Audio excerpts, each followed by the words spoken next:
Specialist mental health teams in St Michael's House. A Vision for Change to Mental Health Policy published in 2006 and written by an expert group which included 200 recommendations for change within mental health services in Ireland. Within these recommendations, Vision for Change stated that mental health services for people with intellectual disabilities should be provided by a specialist mental health intellectual disability team that is catchment area based.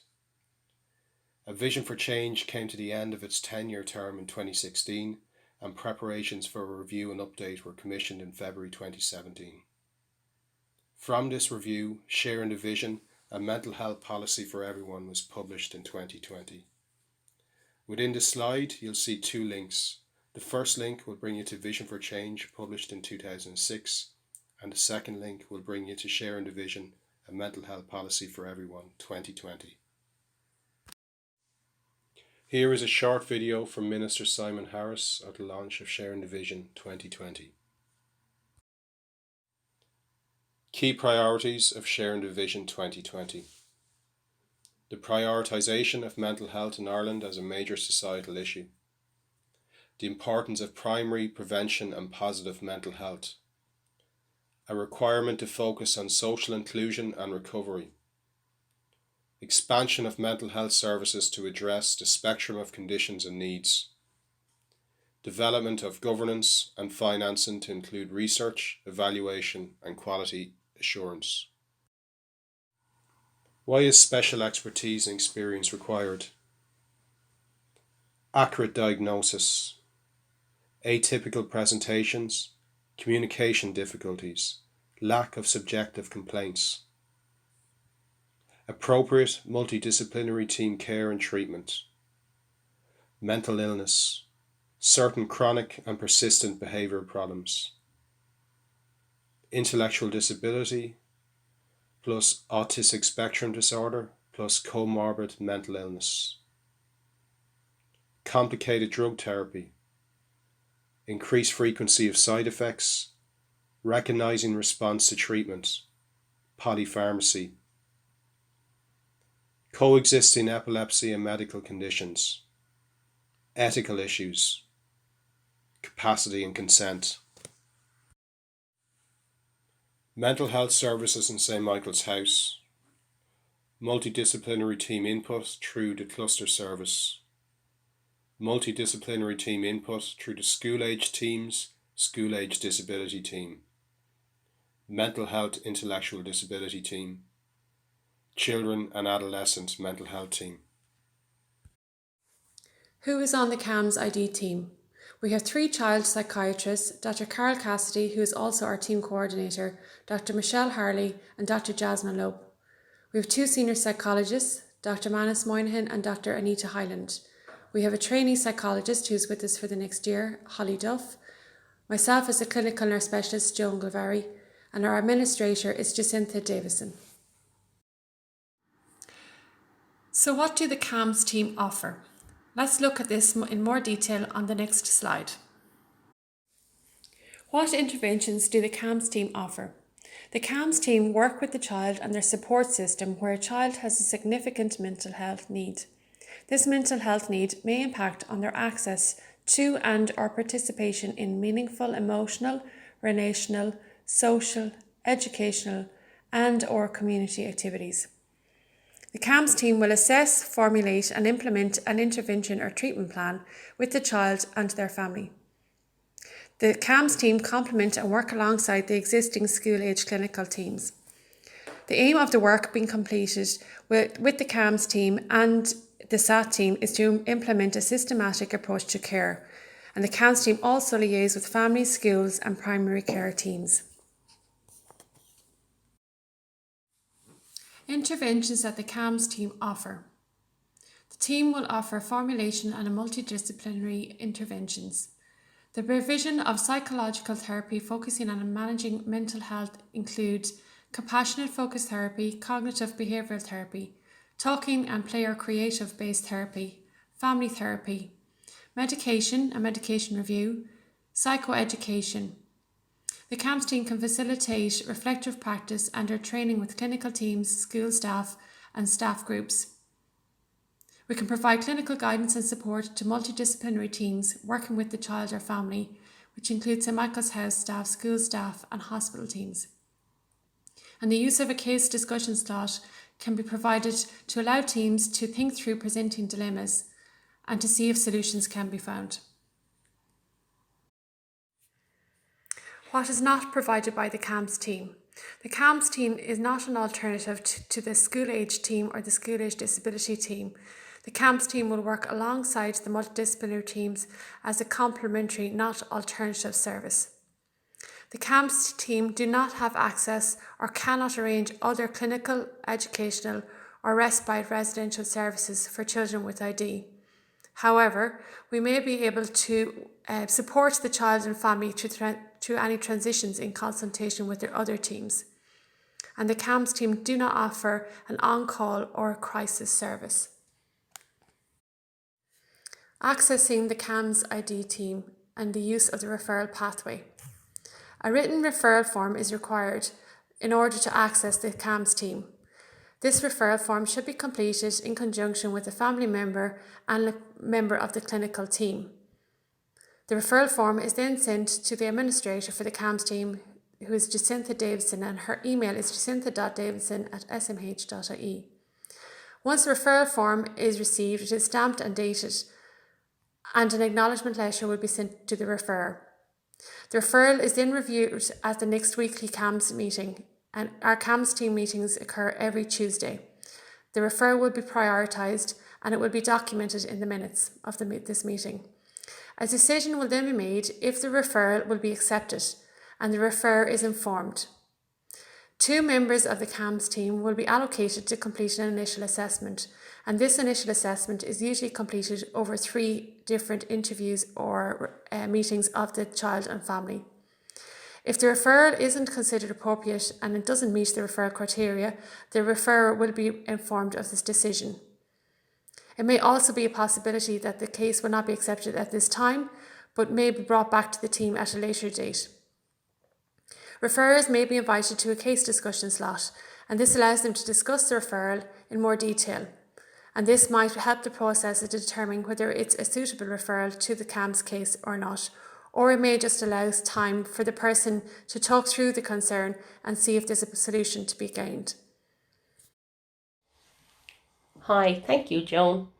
I'm just going to be talking about the Adult Mental Health of Intellectual Disability team. I suppose to give a bit of background, the Adult MHID team was established in Service Area 2, so Coolock, in 2015. I myself started in November 2015. The team included psychiatry, nursing and psychology. So Dr. Sheena Flavin as psychiatry, myself Alison Buggie in nursing, and Anne-Marie Scott in psychology. We developed referral and discharge criteria, which helped our working with the cluster teams to support service users. Since 2019, the MHID team has expanded into Service Area 1. This means that we got an additional nurse in Dominc Burke and another psychologist, Cleena O'Donovan, in psychology, which was great. So just where we are at today, the Adult MHID team is made up of all of the adult consultant psychiatrists, 2 senior psychologists in Anne-Marie Scott and Dr. Cleena O'Donovan, 2 clinical nurse specialists in Dominic Burke and myself, Alison Buggie. We have 2 psychologists in training, Holly Duff and Kate McMahon, and our administration support is by Jacintha Davidson. Jacintha manages our referrals when they come in. All referrals are sent to Jacintha for processing. Jacintha then brings these to the team meeting on a Tuesday afternoon. The referral criteria for the MHID team sits within the Mental Health of Intellectual Disabilities team's operational guidelines. They are overseen by our steering group. Referrals into the MHID team are considered for existing St Michael's House service users who present with evidence or suspicion of major mental disorder or with significant psychological distress, which may present as behaviour which is challenging. The service user must be an adult living in adult services or attending adult services. The person's intellectual disability must be within the moderate range or severe profound range, or those with a mild intellectual disability with higher adaptive support needs requiring specialist ID support services. This is in keeping with a vision for change. Service user must be linked or living in the agreed MHID catchment area of St Michael's House. And the severity or complexity of the mental health disorder is such that treatment at a primary care level, so that's at a cluster level or with a GP, has been unsuccessful or requires additional support.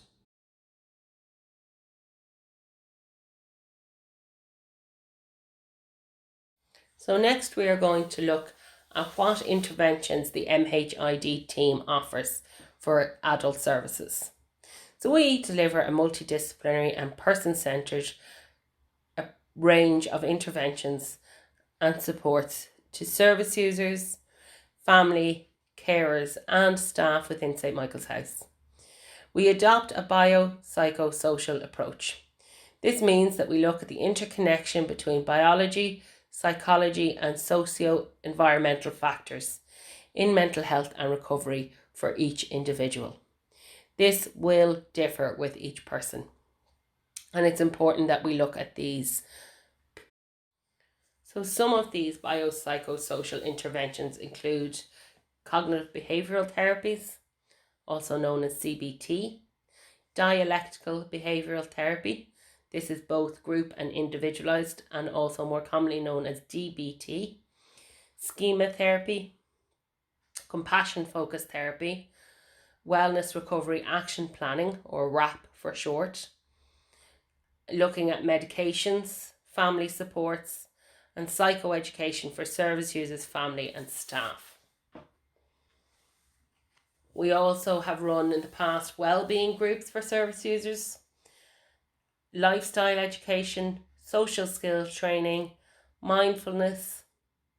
We engage with multi-agencies where necessary, such as the Regional Drug and Alcohol Task Forces, coping strategy enhancement, formulations for stakeholders is usually staff teams, regular multidisciplinary review of the efficacy of our interventions.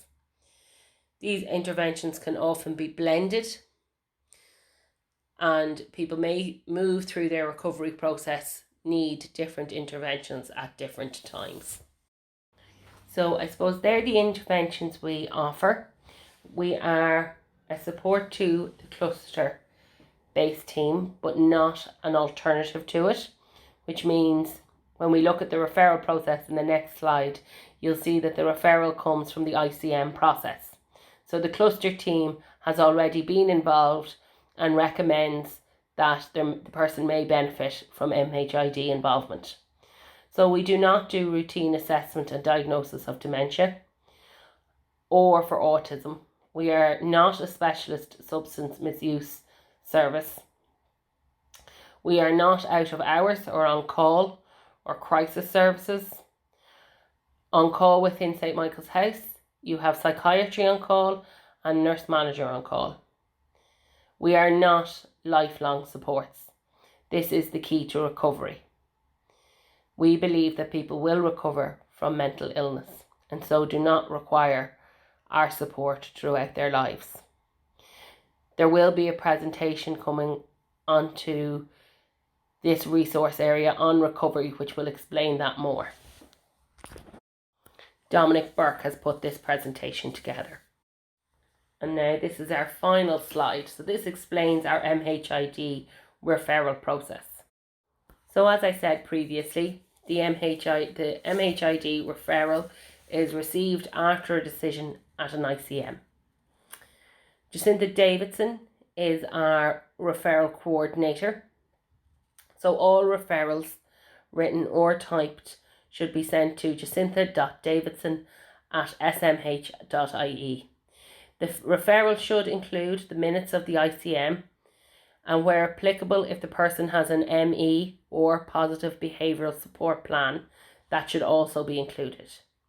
The referral form should have a designated person identified to coordinate service user appointments. An easy read consent form should also be completed and sent with the referral form. This allows the team to know that the individual has consented to their referral to the MHID team. Jacintha will then stamp and date the referral form, and she will send the MHID team acknowledgement letter to the referrer. This is important as the MHID team report all our data to the HSE. Each referral is reviewed weekly at our MHID meetings. These happen on a Tuesday afternoon, and every referral will be documented within the minutes of our meetings.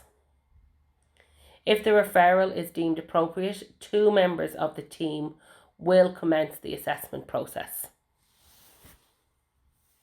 Usually we would have met with the person and their support service in person. However, with COVID, we've had to be a little bit more creative with how we complete our assessments.